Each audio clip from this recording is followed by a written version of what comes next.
surah yang ke-49, muka surat 515.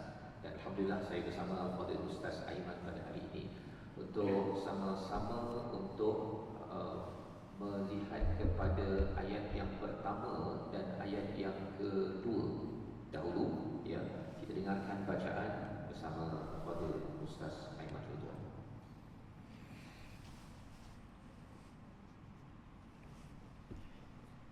A'udzubillahi minasyaitonir rajim.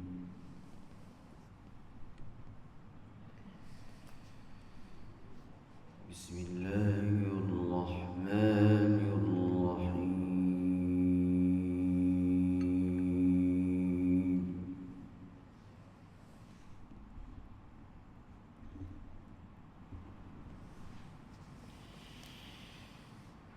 Ya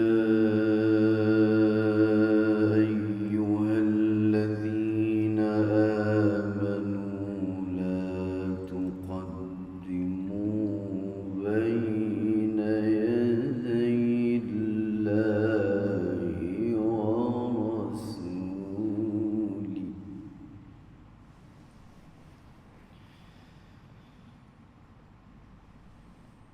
Ya ayyuhalladzina amanu la tuqaddimu baina yaday Allahi wa rasulih. واتقوا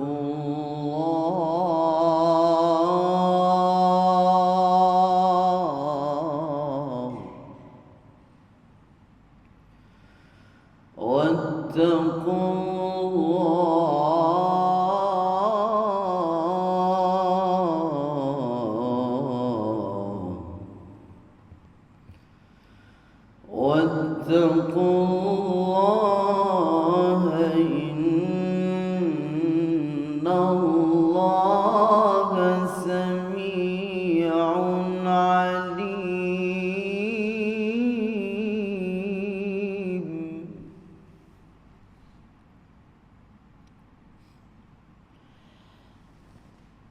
يا أيها الذين آمنوا لا ترفعوا أصواتكم فوق صوت النبي.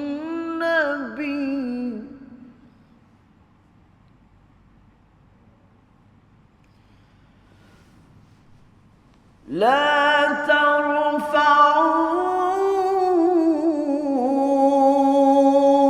ترفعوا أصواتكم فوق صوت النبي ولا تجهروا له بالقول ولا تجهروا له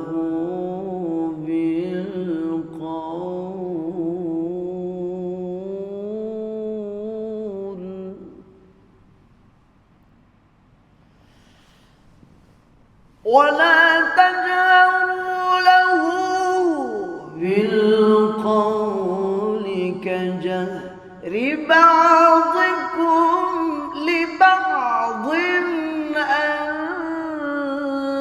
تحبط أعمالكم وأنتم لا تشعرون.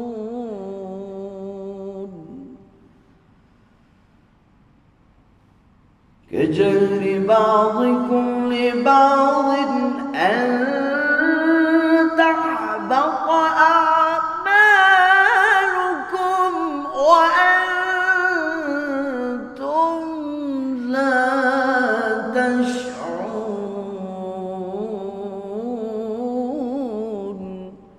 صدق الله العظيم. Surah Al-Azim, begitulah bacaan daripada surah Al-Hujurat ayat Surah ini adalah surah yang turun kepada Nabi, turun kepada para sahabat ketika mereka sudah pun berada di Madinah. Mereka sudah ada negara, dan bagaimanakah untuk menjaga sebuah negara bukannya kerana kekuatan ekonomi, kekuatan politik ataupun yang berkaitan dengan kebiasaannya tentang harta kaya. Yang ditekankan pada ayat yang pertama ini adalah bagaimana kekuatan adab. Ya, ada 5 ya ayyuhalladzina amanu dalam surah ini, dan ada 1 ya ayyuhan nas pada ayat 13 yang kita akan baca bersama. 2 ya ayyuhalladzina amanu bermula pada ayat yang pertama, la tuqaddimu baina yadayillahi wa rasuli. Janganlah kamu mendahului Allah dan Rasul. Apa maksudnya tuan-tuan? Iaitu para sahabat ni mereka sudah beriman. Mereka sudah beriman, mereka ni datang solat berjemaah di Masjid Nabawi, tetapi mereka masih lagi diingatkan la tuqaddimu baina yadayillahi wa rasuli. Jangan mendahului Allah dan Rasul. Ketika apa?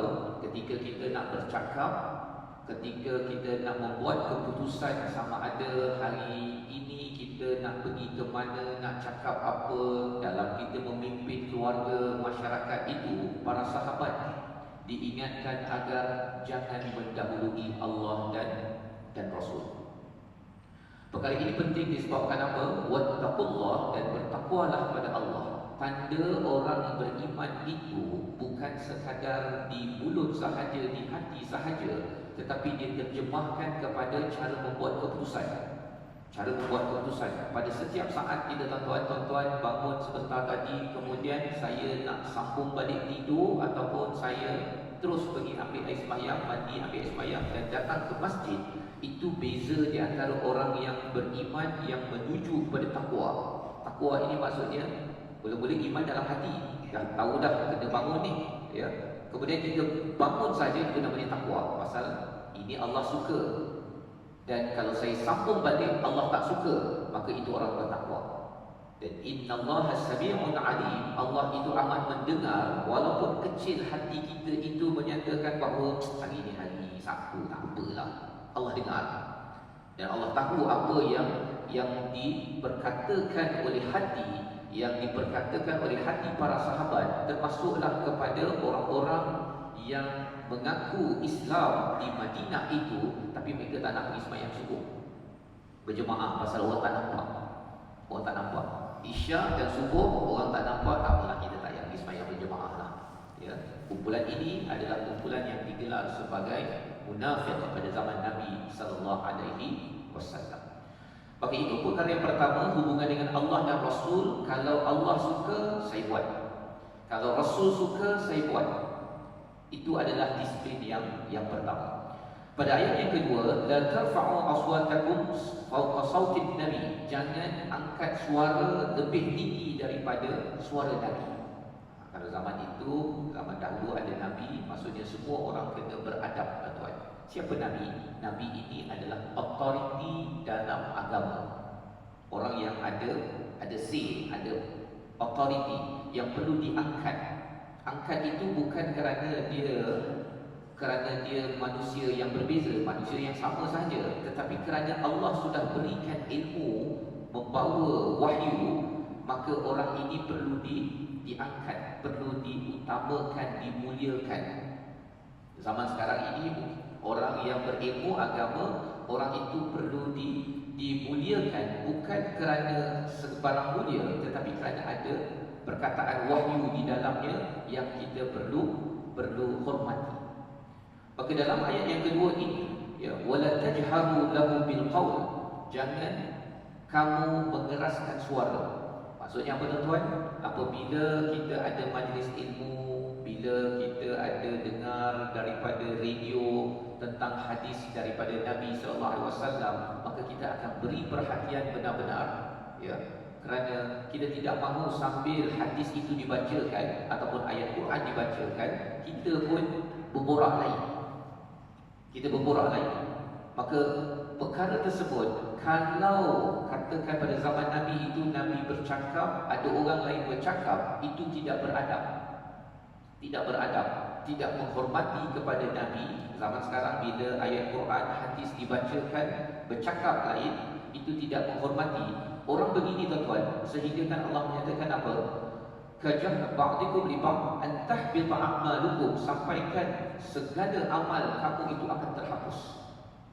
Amal terhapus disebabkan apa? Mungkin dia sembahyang berjemaah, dia mungkin seorang yang pergi bekerja, tetapi bila ada hadis Nabi yang disampaikan ataupun ayat Quran yang disampaikan, dia kata tak apalah, tak penting pun. Yang penting saya punya keputusan, yang penting pendapat saya, yang penting borak-borak saya lebih penting daripada perkataan Allah dan Rasul. Maka Allah dihujungkan dengan wa antum la tashkurun. Tapi orang tak perasan, tuan. Orang tak perasan disebabkan apa? Yang tak perasan ini dia tidak sensitif terhadap adab kepada Nabi Muhammad sallallahu alaihi wasallam. Jadi itu adalah perkara kedua. Kalau seseorang itu boleh ada adab kepada Nabi, maka orang ini adalah orang yang akan mensejahterakan masyarakat.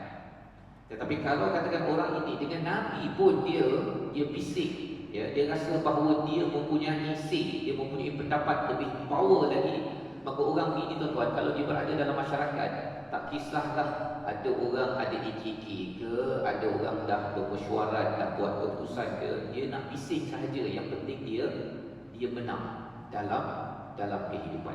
Baik, itu yang kedua. Perkara ketiga yang ada di dalam surah Al-Hujurat ini sebagai akhlak yang perlu diberi perhatian, disampaikan pada ayat yang ke-6 pada muka surat 516. Kita sama-sama baca bersama Al-Fadhil Ustaz Aiman. Ayat 6 dan ayat yang ke-7. 3, 4 je.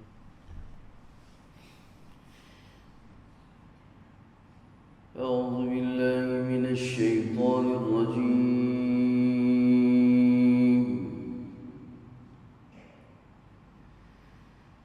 بسم الله الرحمن الرحيم.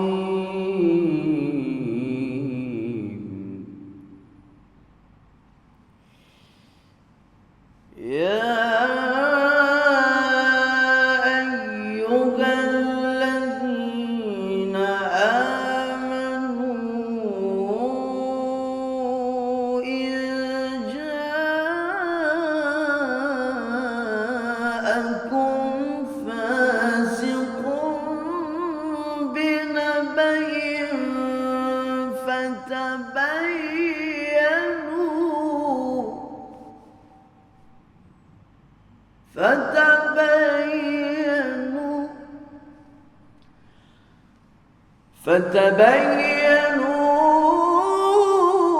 فتبينوا أن تصيبوا قوما بجهالة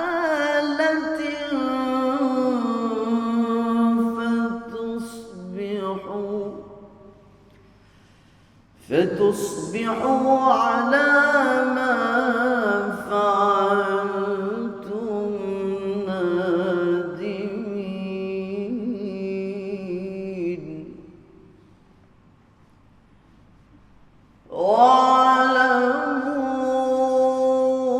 واعلموا أن فيكم رسول الله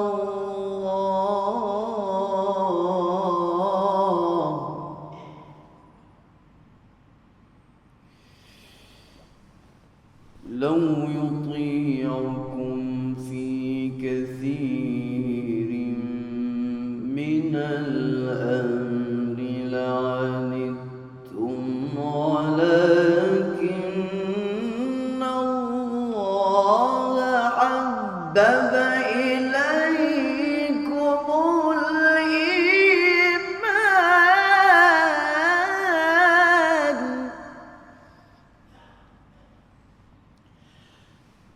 ولكن الله حبب إليكم الإيمان وزينه في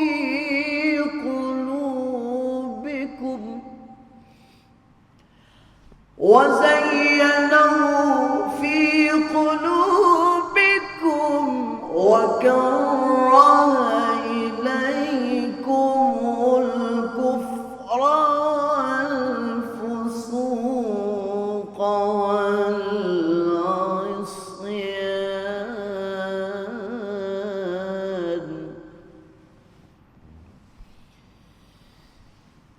وزينه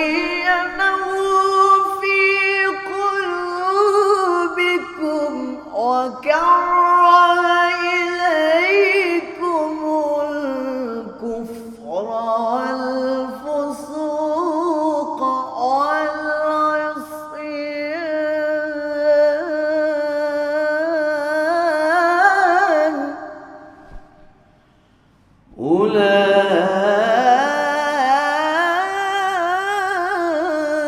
أولئك هم الراشدون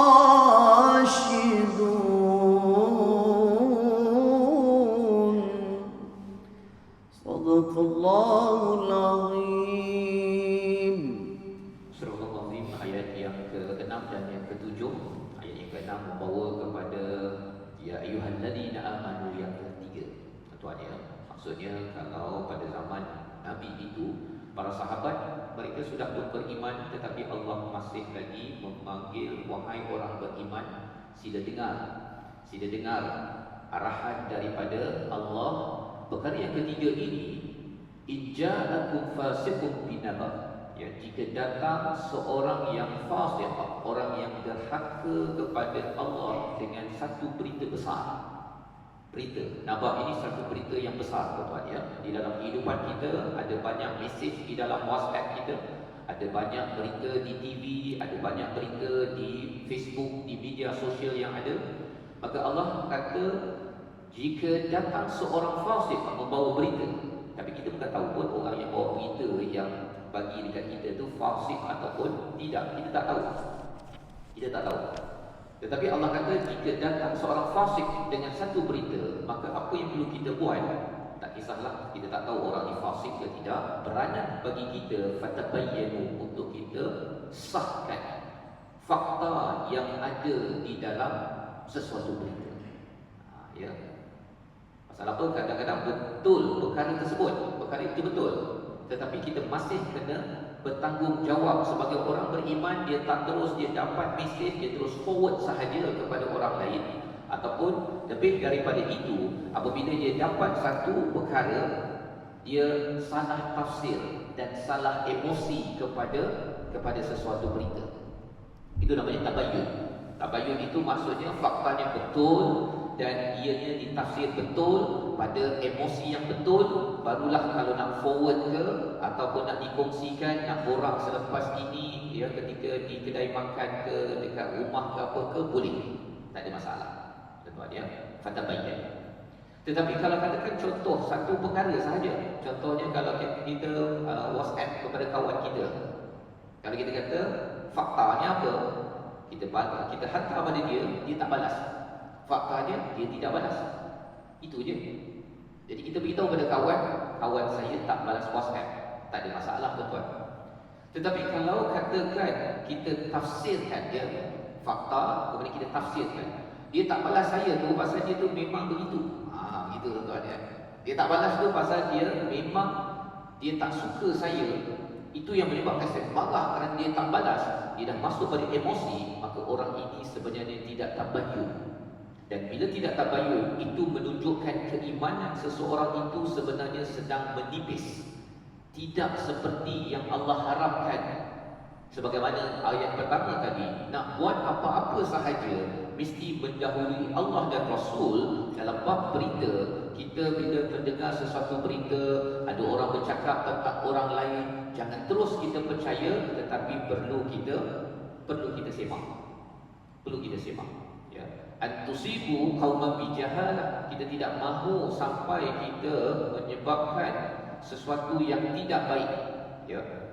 Sesuatu kaum, kita mencelakakan suatu kaum kerana kebodohan yang akhirnya membawa kepada penyesalan. Siapa yang dapat berita, tuan, terus sahaja dia percaya, apatah lagi dia terus sebarkan, Allah kata ala ma fa'altum nadimin. Kamu akan menyesal. Kamu akan menyesal.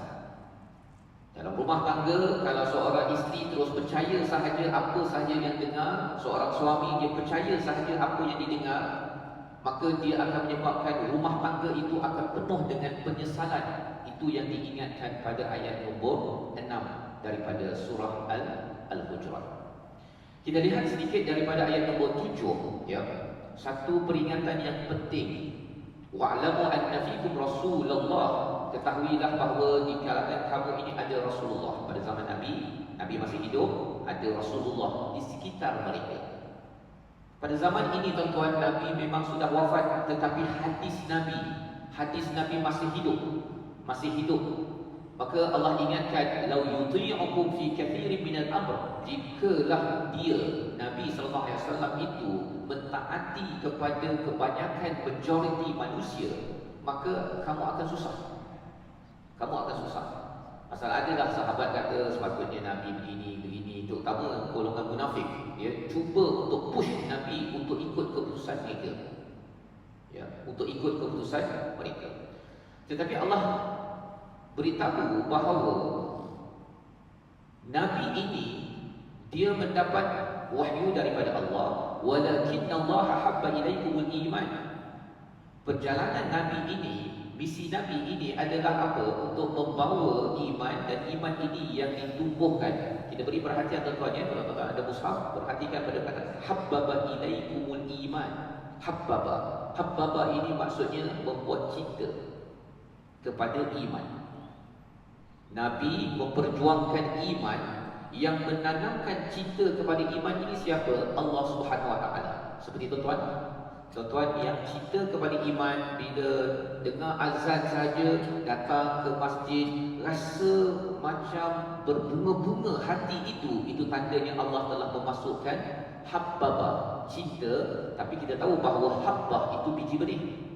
Ya, habbah itu biji benih, habbaba itu cinta, daripada kata akar yang sama. Jadi biji benih cinta ini tuan-tuan, dia kecil tetapi perlu dijirus, disemai, dia akan membesar, jadi pokok, memberi buah, dan buah iman itulah yang akan memberikan manfaat pada orang di sekitar. Dalam bentuk perkataan, orang beriman ini menenangkan, ya, daripada perbuatan memanfaatkan, tetapi dia bermula dengan iman. Dan iman itu apa? Cara melihat dengan betul bahawa sebenarnya Allah yang paling berkuasa, ya. Cara melihat yang betul bahawa dalam hidup saya ini saya perlu utamakan Allah dan Rasul. Cara pandang yang betul, saya datang masjid pagi-pagi naik kereta. Kalau fikir logik tuan-tuan naik kereta, minyak tersebut walaupun RM2, tapi bagi setengah orang apa hasilnya? Gitu tuan-tuan, ya. Naik kereta pergi masjid, kalau kira berapa ringgit dah belanja tersebut, bagi orang yang kapitalis contohnya, dia rasa rugi minyak. Itu kerana apa? Kerana tidak habbaba ilaikumul iman, tidak ditanamkan benih cinta iman oleh Allah SWT. Dia rasa buang minyak. Pagi-pagi Sabtu ni terus dia datang ke masjid, duduk berehat di kat rumah. Itu orang yang tidak ada benih iman yang Allah tanamkan. Tetapi bagi tuan-tuan, bila ada iman, cara pandangnya lain. Iman ini tuan-tuan, cara pandang, istilah bahasa Inggerisnya worldview, cara pandang. Dan cara pandang itu bukan kita dibuat dan diberikan oleh Allah Subhanahu Wa Taala. Maka kita kata tak apalah, minyak habis pun 200 liter setiap bulan saya habis untuk pergi masjid pun saya okey ya Allah, kerana aku tahu ini engkau hargai. Itu cara pandang tuan. Dan cara pandang itu berasaskan pada iman, dan iman itu perlu berasaskan kepada ilmu yang sedang kita dalami sekarang ini. Baik. Wa zayyanahu fi qulubikum, dan dia menghiaskan iman itu pada hati kamu. Dia satu tumbuh dulu ada, tapi dalam masa yang sama Allah hiaskan. Apa maksud hias? Di dalam Al-Quran ini ada paling kurang 2 jenis perhiasan. Satu Allah yang hiaskan, satu lagi syaitan hiaskan. Syaitan hiaskan apa tuan-tuan? Riba itu bagus, dia namakan sebagai faedah ataupun bunga.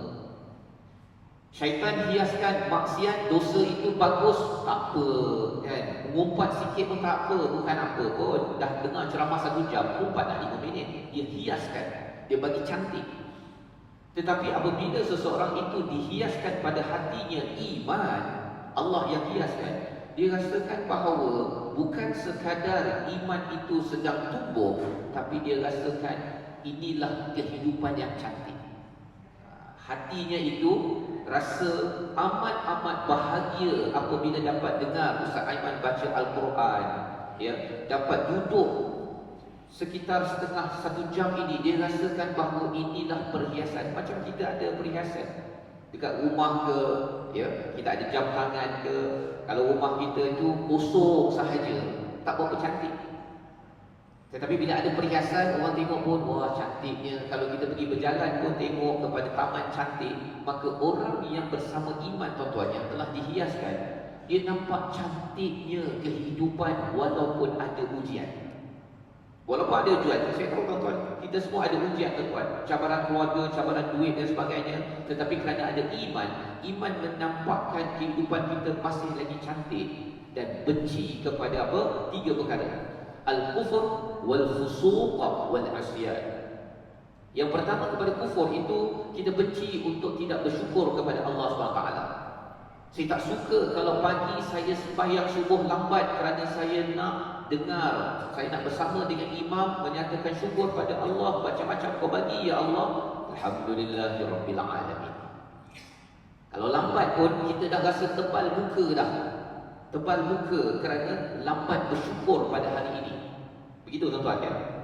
Dan yang keduanya adalah fusuq, derhaka pada Tuhan, dan juga isyan, ya.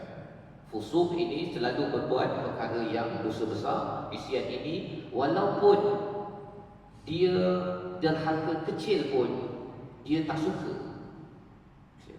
Saya cakap buruk pasal orang lain, saya tak suka lah. Bila dia dengar kawan dia, saya tak suka lah, tak apalah, tak payahlah. Kita makan dia nasi lemak ke apa ke, makan dia, tak payah nak makan daging sedari sendiri, ya.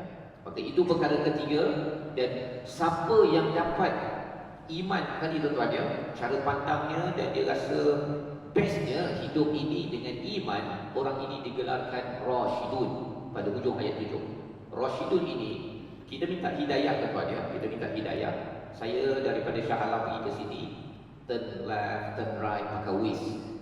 Kadang-kadang boleh tersilap simpang. Itu nama dia hidayah.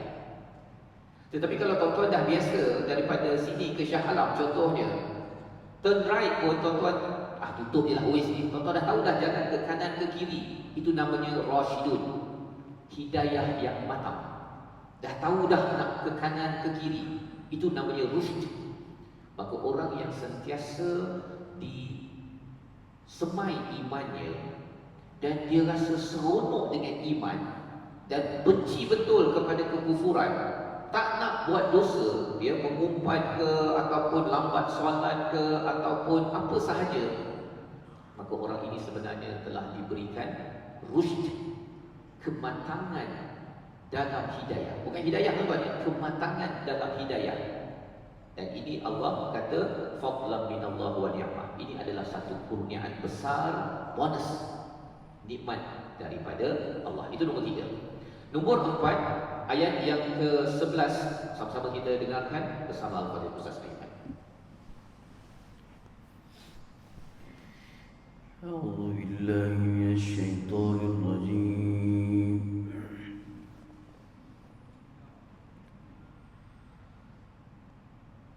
Bismillahirrahmanirrahim.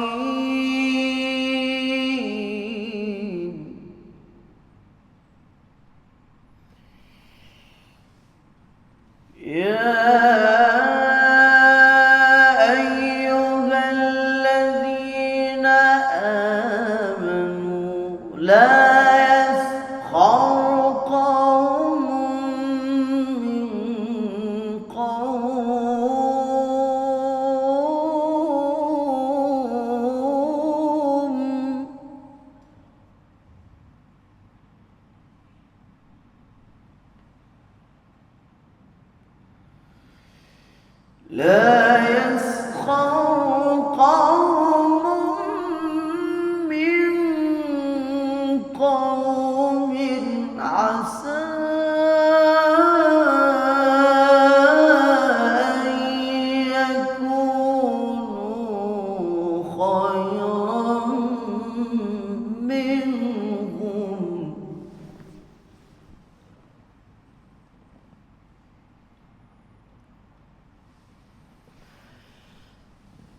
ولا نساء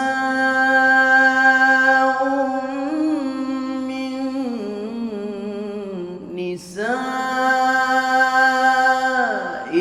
عسى أن يكن خيرا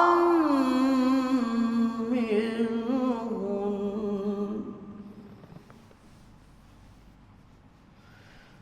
ولا تلمزوا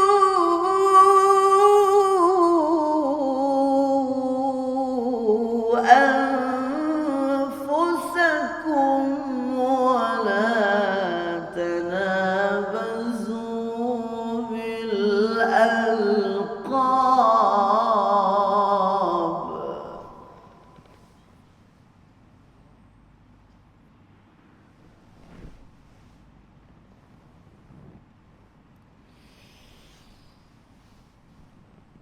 ولا تلمزوا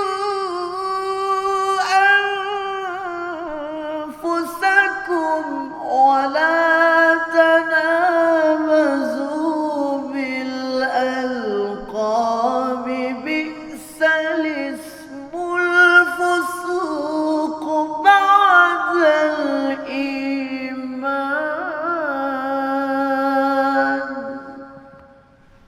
بئس الاسم الفسوق بعد الإيمان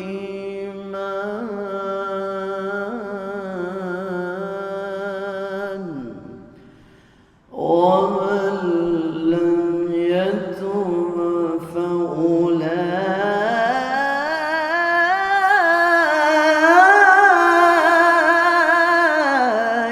هم الظالمون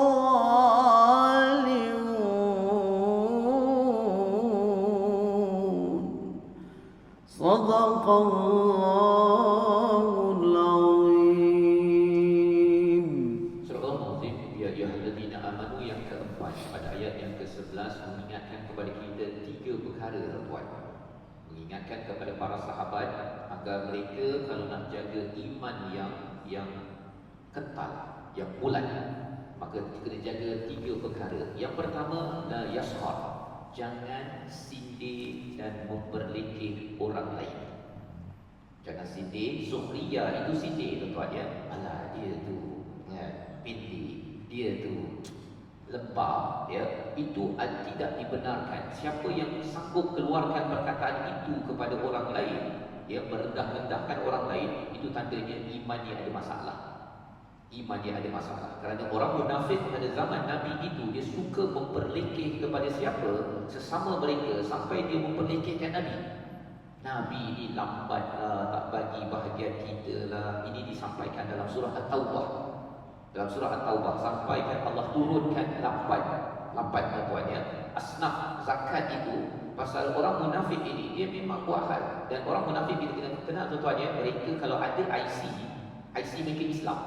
Mereka itu belakang Nabi sembahyang, masuk masjid Nabi tuan ya. Dia bukan orang kafir. Mereka adalah orang yang register sebagai orang Islam pada zaman itu. Baik. Jadi di sini Allah nyatakan, jangan sindir olok-olok kepada orang lain. Mungkin yang kamu sindir itu lebih baik daripada kamu. Kamu kata dia ni teruk lah, dia ni jahat lah, dia ni apa, entah-entah dia lebih baik daripada kamu. Wala nisa'un min nisa'in asa an yakunna khairan minhun. Allah spesifikkan lagi pada golongan wanita. Kerana apa? Kerana golongan wanita dia suka berborak-borak, dan borak-borak tu sambil-sambil tu dia kata, alah dia itu. Dia gunakan istilah-istilah, dan zaman media sosial ini tuan-tuan, dengan gelaran-gelaran yang macam-macam. Dia baca berita pasal rumah tangga orang, dia cakap orang ini penyodol, apa sebagainya. Semua istilah itu namanya suhriyah, dan ia bukan tanda orang beriman. Bukan tanda ciri orang beriman yang mengeluarkan apa? Sindiran, nombor satu. Yang kedua, wala talbizu anfusakum, jangan kamu mencela. Ya. Wailul likulli humazatin lumazah. Tuan pernah hafal kan? Lumazah itu di sini wala talbizu. Jangan mencela, mengutuk diri kamu. Asal pula kan? Ada ke orang kutuk diri sendiri?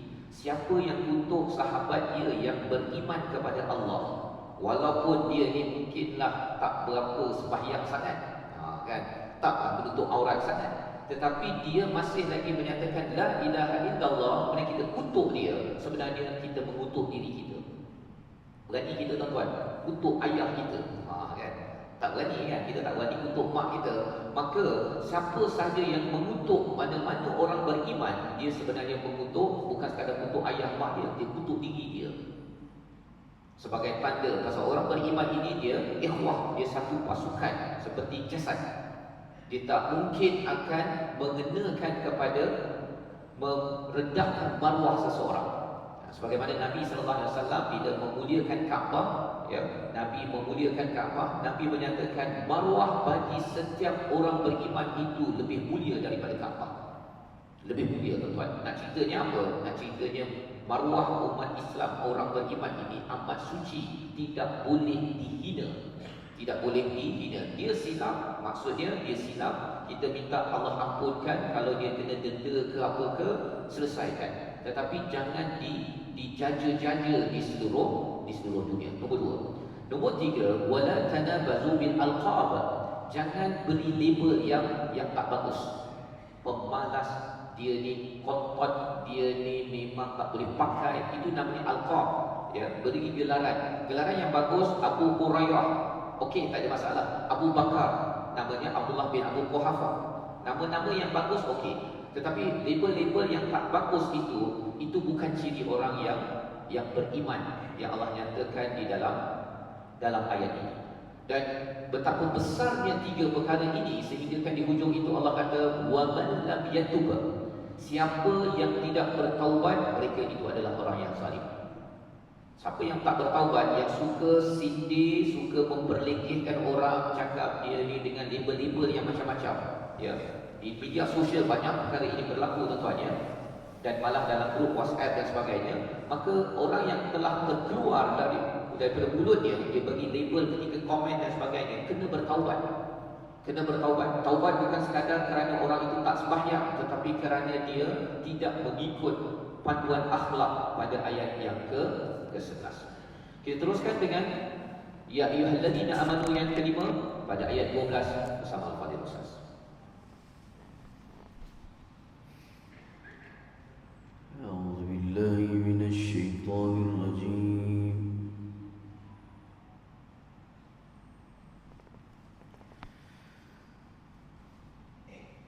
بسم الله الرحمن الرحيم.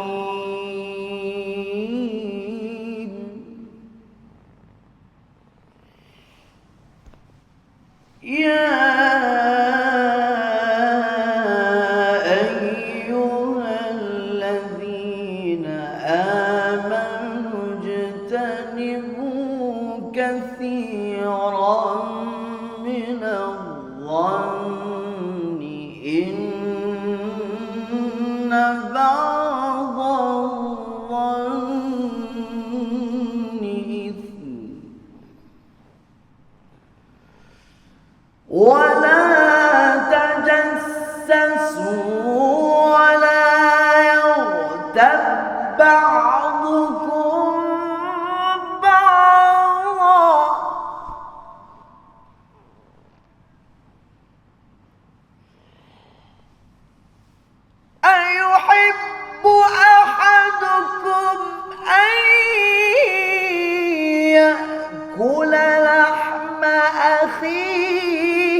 Ibrahim ayat yang ke-12 menceritakan disiplin kelima. Ya ayyuhalladzina amanu, Allah ingatkan kepada para sahabat, jika kamu beriman, ijtanibu katsiran minal dhann.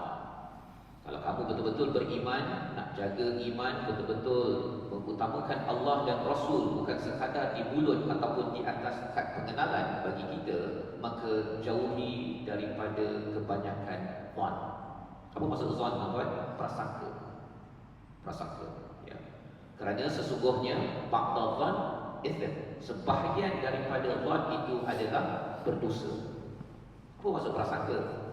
Seorang isteri bila dia tengok suaminya lambat balik kerja 5 minit lambat, dia prasangka ini abang ni tantang ada orang kat luar pun, contohnya. Ataupun seorang suami yang dhann kepada isteri dia, tantang dia ada lelaki lain pun, ya. Ataupun di dalam masyarakat tentang pemimpin itu dia ni dah sakau duit 5 juta pun, ya. Entah-entah, belum ada fakta lagi, entah-entah. Bila muncul di dalam hati kita, tuan-tuan, pada sahabat kita di kanan kiri kita ada dhann, prasangka, maka pada waktu itu adakah semua prasangka itu berdosa? Allah kata ba'da dhann, sebahagian. Imam Al-Ghazali menyatakan tentang kalau kita ada prasangka negatif pada orang, tetapi kita tidak layan prasangka tersebut, itu tidak membawa pada dosa. Dia tercetus saja. Kan? Pasal apa? Syaitan dia akan was-waskan pada kita. Kalau boleh, kita prasangka pada orang lain, dan lepas itu kita akan buat apa yang disampaikan pada ayat ini. Akhirnya iman kita tercabut, walaupun di atas IC masih Islam lagi. Hari ini mungkin iman itu okey, besok tercabut, lepas tu dia masuk balik. Dia boleh berlaku demikian, tuan-tuan, ya. Baik. Jadi dalam hal ini Imam Ghazali kata bahawa kalau dia lintas sahaja kita tak layan, itu tak berdosa. Tetapi bila terlintas sahaja, orang sebelah saya ni kata dia ni motor pun, kan? Ini kita layan. Apa kita seterusnya Allah cakap apa? Orang yang layan kepada perkara prasangka itu, dia akan tajassus. Tajassus itu maksudnya apa? Mengintip-intip, mencari fakta untuk justify, untuk membenarkan prasangkanya. Mulalah si isteri tadi tu dia pergi tanya abang, ya, ataupun dia pergi cari komputer, cari telefon, ya, dia tengok tu, kan? Dia mengintip-intip tersebut, mencari fakta itu tanpa kebenaran daripada suami, itu tajassus, tuan-tuan. Jadi adalah dosa besar, ya. Takkanlah suami saya punya telefon pun, anak saya punya telefon pun dosa besar, tuan-tuan. Walaupun telefon tu anak kita punya, ya, tetapi kita tak boleh mengintip-intip kepada telefon anak tersebut kecuali kita minta izin, saya nak tengok. Dan kalau si anak dia kata tak dibenarkan kerana privacy adalah hak bagi setiap individu. Walaupun memang dia tuan-tuan ada buat dosa dan sebagainya, seorang ayah, seorang ibu, dia tidak berhak untuk masuk kepada privasi si anak. Kerana apa? Kerana mungkin dia dah takut dah, akhirnya dia bertaubat seorang-seorang. Itu maruah yang perlu dijaga, ya. Berbanding dengan mengintip-intip, kerana Allah kata wala tajassasu, jangan mengintip-intip, pergi cari maklumat di belakang, cari maklumat tentang isteri pada pemimpin ke apa ke, kecuali itu adalah authority daripada qadi, mahkamah beritahu pada polis cari maklumat. Itu tak salah lah, tuan-tuan. Jangan pula kita kata polis jangan tajassasu, itu tugas dia. Tetapi mana ada kita berkahwin dengan polis, kecuali dia memang kerja polis, kan? Tapi kerja polis itu buat dekat pejabat lah, jangan buat kat rumah. Dia pergi ambil telefon, dia ambil komputer, dia pergi check email, baca semua di belakang suami, belakang isterinya. Itu tajassus, dan itu adalah dosa besar. Dia sembahyang, dia baca Quran, tetapi dia masih lagi buat dosa besar. Dan yang ketiga, bila orang tajassus, tuan, dah banyak cerita dah banyak, fakta dah banyak, dia buat apa lepas itu? Wala yaghtab, iaitu jangan mengumpat. Yaghtab ini dia berkata ghaib ini bercakap kelemahan orang, kelemahan yang betul di belakang orang itu ghaib. Kalau katakan perkara itu tak betul, itu namanya buhtan. Bahasa Melayu kita fitnah, benda tak betul. Tapi kalau benda tu betul, kita cakap pada orang lain, dia tu kan, semalam mengapa saya tak nampak dia semayang berjemaah, dia pergi tengok wayang. Kan? Itu mengumpat. Allah kata apa? Kamu suka ke makan daging saudara kamu sendiri? Pasal orang yang cakap belakang, tuan-tuan, cakap belakang ini, dia tak boleh nak defend. Dia macam orang mati. Macam orang mati. Jadi bila orang mati, orang yang mengumpat ini, dia sedang makan daging orang mati. Orang mati, dia tak boleh nak balas balik. Berani cakap depan-depan. Kan? Kalau berani cakap depan-depan, saya semalam tengok awak tak pergi semayang berjemaah, awak pergi tengok wayang ke? Saya tengok wayang, saya dah lama tak tengok wayang. Cakap depan-depan. Apa motif sebenarnya nak cakap kelemahan orang di belakang? Itu penakut. Kan? Penakut. Tapi mengapa penakut? Dia datang daripada tajassus, cari maklumat pun takut-takut. Dan mengapa dia cari maklumat takut-takut? Kerana dalam hatinya itu masih lagi ada penyakit, tuan-tuan, namanya prasangka. Dan itu adalah dosa. Itu adalah dosa. Jadi ayat yang ke-12 ini Allah bawakan kepada para sahabat. Kerana apa? Kerana walaupun gelarannya ya ayyuhalladzina amanu, sebenarnya Allah nak memastikan para sahabat jangan jadi orang yang tak beriman. Kerana orang yang register Islam pada zaman Nabi, ada yang tidak beriman betul-betul. Itulah digelar munafik. Munafik ini dia suka zon pada Nabi, dia cari maklumat tentang Nabi, dan kemudian dia pergi sebarkan cerita tersebut. Ya, pada ayat yang ke-12. Sehingga kan di hujung itu Allah kata wattaqullah. Orang beriman jangan hanya di hati saja, buat bertakwa. Ya, takwa itu buat apa yang Allah suka, jauhi Allah larang. Allah amat menerima taubat, Allah Maha Penyayang. Ya. Allah menerima taubat maksudnya apa, tuan-tuan? Siapa yang suka zon, dia layan sampai tajassus, sampai mengumpat, orang ini kena bertaubat. Kena bertaubat. Jangan rasa bahawa saya cari maklumat ni pasal saya sayang pada suami saya, kan? Ataupun saya cari maklumat ini kerana saya nak tahu kebenaran. Jangan hiaskan maksiat itu dengan perkataan daripada syaitan. Syaitan dia akan cakap, tak apa suami, bukannya awak cek komputer si pegawai ke menteri ke, awak cek suami punya. Suami kan, suami isteri. Suami isteri pun ada adab yang diberikan di dalam surah Al-Hujurat. Baik. Dan yang akhir, tuan-tuan, kita sudah tengok 5 ya ayyuhalladzina amanu. Apakah ya ayyuhan nas sebagai satu seruan untuk kita menjaga akhlak dalam masyarakat kita. Ayat 13 menceritakan tentang apa? Wahai manusia, kami jadikan kamu daripada lelaki perempuan, berbagai kabilah, bangsa, lita'arafu. Akhlak yang baik, tuan-tuan, ialah kita terus berkenalan, terus mengenalan, terus berkenalan. Dan Allah nyatakan yang paling mulia di kalangan kita bukan paling kaya, paling berkuasa, paling handsome, apa bukan. Yang paling mulia di sisi Allah adalah yang paling bertakwa. Yang bila Allah kata buat, yang kita dah belajar 5 tadi. Allah kata jangan umpat, saya tak umpat. Jangan cari kesalahan orang lain, kita tak cari kesalahan orang lain. Jangan beri label yang tak bagus, kita takkan bagi label dalam masyarakat kepada orang lain. Dia tu A lah, B lah, apa sebagainya. Maka inilah orang yang paling mulia di sisi Allah. Tetapi kita perasan takwa dan ta'aruf ini macam dekat-dekat, tuan, dalam ayat 13 yang kita nak baca akhir penghujung ini. Mengapa? Orang bertakwa, tuan-tuan, suka berkenalan. Kita takkan cakap bahawa saya dah kenal dia ni, ataupun suami dah cakap saya dah kenal isteri saya, ataupun isteri kata saya dah faham dah suami saya dah 20 tahun. Tak. Orang bertakwa cakap saya masih tak kenal, saya nak ta'aruf. Pasal bila saya berkenalan, maka barulah kita tahu kekuatan orang, kelemahan dia untuk saya hormati, jangan diumpat. Dan saya doakan agar orang itu terus jadi orang yang baik, diberi hidayah. Itu kesaja berta'aruf. Itu sebabnya kalau makin kita solat, makin lagi, tuan-tuan, Assalamualaikum, berkenalan antara satu sama lain. Jangan bosan untuk ta'aruf, ya. Kerana apa? Kerana ia adalah salah satu sifat orang bertakwa.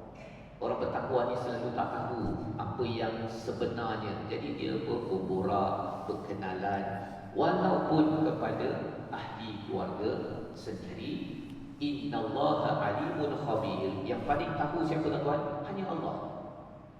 Yang paling khabir. Khabir ni tahu, mengetahui secara mendalam ke depan.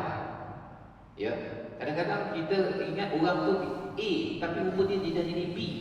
Yang mengetahui pergerakan dia ke depan, kemajuan ataupun kemunduran dia, apa yang berlaku, cabaran masalahnya, hanyalah Allah Subhanahu Wa Taala. Jadi orang bertakwa dia sentiasa, ya Allah, moga-moga kalau aku ta'aruf, berkenalan, suka tanya-tanya ni, saya dapat feedback, saya dapat input. Oh, sebenarnya dia begini, saya boleh tolong, saya boleh recommend, saya boleh bantu. Itu adalah ciri orang yang bertakwa dalam masyarakat pelbagai agama, pelbagai kaum, majmuk. Masih lagi Nabi dan para sahabat, mereka mampu gunakan takwa untuk berkenalan dan membina bumi Madinah. Dan harapnya bagi kita di negara ini makin aman damai kerana mengamalkan akhlak takwa daripada surah Al-Hujurat ayat 13, penutup bagi halaqah kita pada hari ini. أعوذ بالله من الشيطان الرجيم. بسم الله الرحمن الرحيم.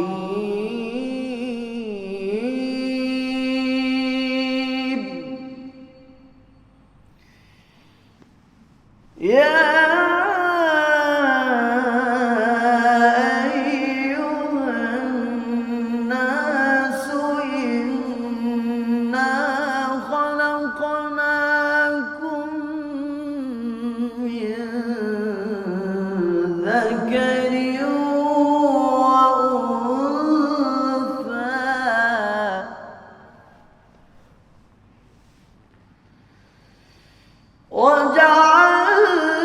وجعلناكم شعوبا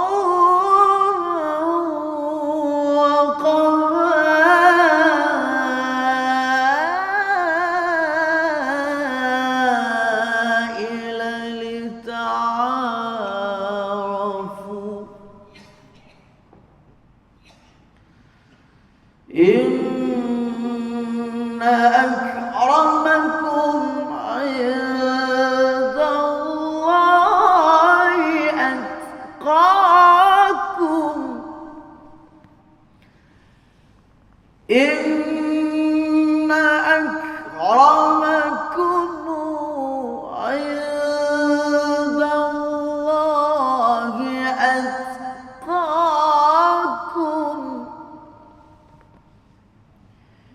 إن أكرمكم عند الله أتقاكم. إن